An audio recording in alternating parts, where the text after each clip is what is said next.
Ты даже дышишь неправильно. Ты стоишь здесь как столб и думаешь, этого достаточно? Прости, я не хотел, я просто не знаю, как правильно. Вот он, идеальный. Улыбается. А я мокрый, усталый и вообще неправильный. Вы тут прижались к стенке, как мокрая кошка. Места много занимаете. Простите, я не хотел. Я вообще не хотел никому мешать. А что если нет? Что если я просто больше не буду извиняться?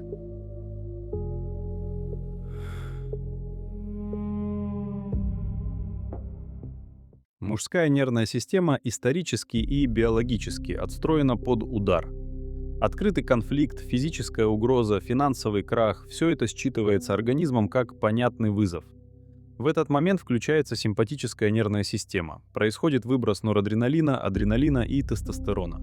Система мгновенно мобилизуется, чтобы устранить препятствие или выжить. Но есть зона, где этот древний, обкатанный тысячелетиями протокол дает сбой. Если ты хочешь разобрать человека на запчасти, не нужно бить его в лицо. Нужно сделать так, чтобы он сам согласился со своей глубокой фундаментальной ущербностью. Чувство вины — это идеальный инструмент внутреннего демонтажа. Оно обходит базовые системы защиты ровно потому, что маскируется под моральный долг. Мужчина искренне верит, что его фоновое, грызущее состояние — это признак зрелости. Что он просто старается быть правильным, учитывать чужие интересы, сохранять мир в доме. На самом деле в этот момент происходит тихая кастрация его воли. Понаблюдай за тем, как выглядит виноватый человек физически. Это всегда изменение геометрии тела. Плечи уходят внутрь, взгляд теряет резкость и сканирует пространство в поиске одобрения. Голос становится извиняющимся, интонации ползут вверх в конце фразы, как будто каждая его реплика — это вопрос, требующий утверждения со стороны. Биологически вина — это древний маркер подчинения. В любой стайной иерархии особь, демонстрирующая вину, транслирует вожаку абсолютную безопасность. Ты буквально сигнализируешь: «Я не угроза, я не претендую на ресурсы, я готов служить». В ответ на этот телесный сигнал гормональный фон перестраивается. Тестостерон неизбежно падает, а кортизол выходит на постоянное изматывающее плато. Твоя биология переводит тебя в режим травоядного, главная задача которого — не создавать проблем окружающим. И среда считывает этот статус моментально. Окружающим людям, коллегам, родственникам даже не нужно знать, за что конкретно ты извиняешься внутри себя. Они видят маркеры. Виноватому человеку можно не доплачивать, потому что он не пойдет требовать свое. Он же подсознательно уверен, что не дорабатывает. На него можно сбрасывать чужие задачи. Его границы открыты настежь, потому что он сам снял с них охрану, пытаясь доказать всем вокруг свою полезность. Обычно это состояние разбирают как локальный косяк. Поругался с женщиной, забыл о важной дате, подвел партнера по бизнесу. Но это слишком узкий взгляд. На практике мы имеем дело с масштабной архитектурой контроля. Мужчина с детства усваивает простой паттерн. Твое право на спокойствие не существует по умолчанию. Его нужно заслужить. А если кто-то рядом недоволен, молчит или хмурится, значит, это ты недостаточно постарался. Власть над тобой получает не тот, кто сильнее физически или финансово. Власть забирает тот, кто способен заставить тебя оправдываться. Как только ты открываешь рот, чтобы доказать свою хорошесть, игра закончена. Ты уже признал чужую юрисдикцию над своей самооценкой. В отношениях чувство вины редко инсталируется через открытую агрессию. Прямой скандал с битьем посуды — это честный бой. В нем есть понятные правила, обмен ударами и возможность выйти из комнаты. Настоящий глубокий слом мужской психики происходит в тишине. Самый мощный инструмент подавления в современной семье — это не истерика, это ледяное молчание. Смотри, как работает эта механика на практике. Ты приходишь домой, никто не кричит, никто не бросает тебе в лицо обвинения. С тобой просто начинают разговаривать на полтона тише, односложными фразами, глядя сквозь тебя. Ты становишься призраком в собственном доме. Когда у тебя забирают обратную связь, твоя нервная система начинает паниковать. Для нашего мозга игнорирование — это эквивалент социального убийства. Ты не знаешь, в чем конкретно ошибся. В том, что задержался на работе, в том, что купил не тот хлеб, или в том, что просто слишком громко дышишь. И здесь ловушка захлопывается. Невыносимость этой пустоты заставляет тебя самому придумывать себе преступления. Ты начинаешь перебирать в голове свои действия, накручиваешь масштаб проблемы, и чтобы прекратить эту пытку молчанием, идешь извиняться. За что? За все. Стоп! 10 секунд твоего внимания.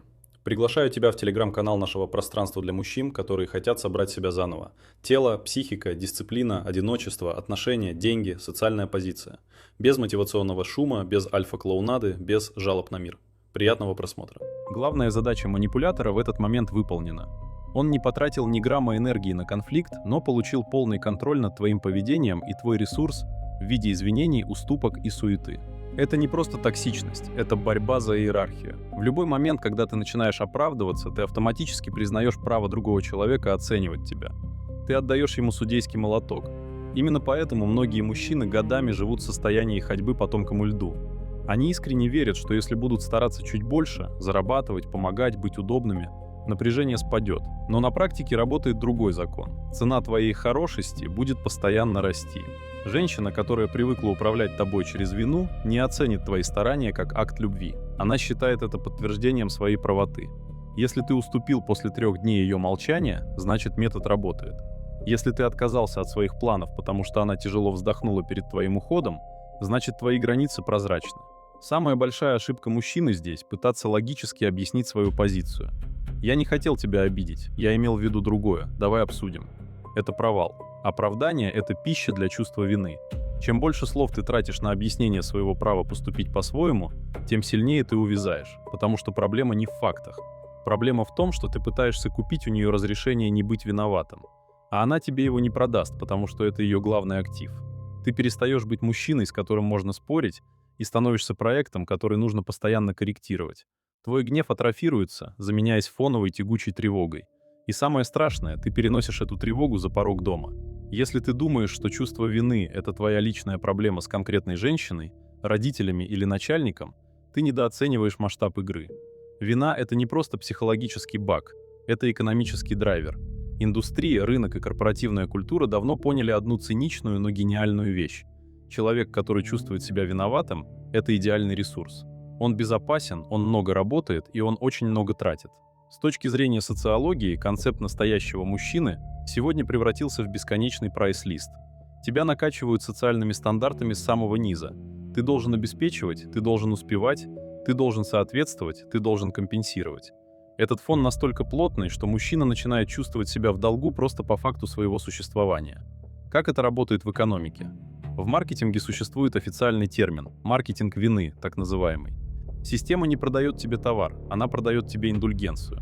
Посмотри, как мужчина тратит деньги, когда он находится в состоянии домашней холодной войны или фонового стресса из-за того, что не дотягивает. Он не инвестирует в свою свободу, он покупает откуп.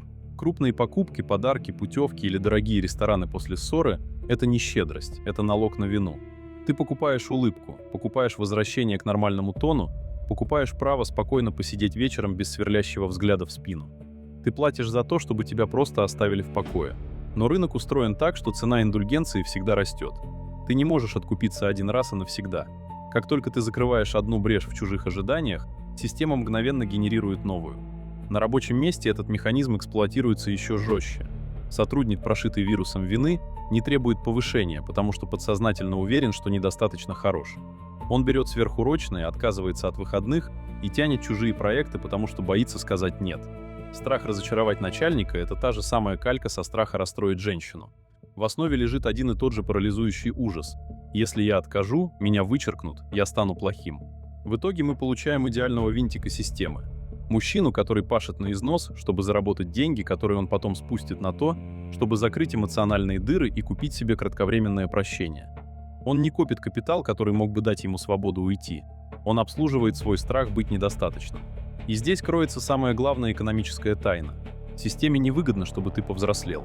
Ей не выгоден спокойный, холодный человек с выстроенными границами, который умеет переносить чужое недовольство. Потому что такой человек перестает покупать лишнее, перестает работать за идею и перестает извиняться за то, чего не делал. Он выпадает из пищевой цепочки. Большинство мужчин, когда осознают масштаб проблемы, делают фатальную ошибку. Они пытаются выйти из состояния вечного должника через безупречность. Логика звучит так: если я буду зарабатывать еще больше, вообще перестану косячить и закрою все потребности женщины и начальства, до меня нельзя будет докопаться. Я стану идеальным, и вина исчезнет. Это попытка выиграть в игру, где правила изначально написаны против тебя. Системе не нужен твой идеальный результат, ей нужна твоя уязвимость. Если ты принесешь идеальные деньги, тебе предъявят за отсутствие внимания. Если ты дашь максимум внимания, тебя обвинят в отсутствии амбиций и жесткости. Мишень всегда будет сдвигаться, потому что цель не решить проблему, а удержать тебя на поводке. Реальный выход лежит в прямо противоположной стороне, в готовности стать плохим. В аналитической психологии Карла Юнга есть механизм интеграции тени.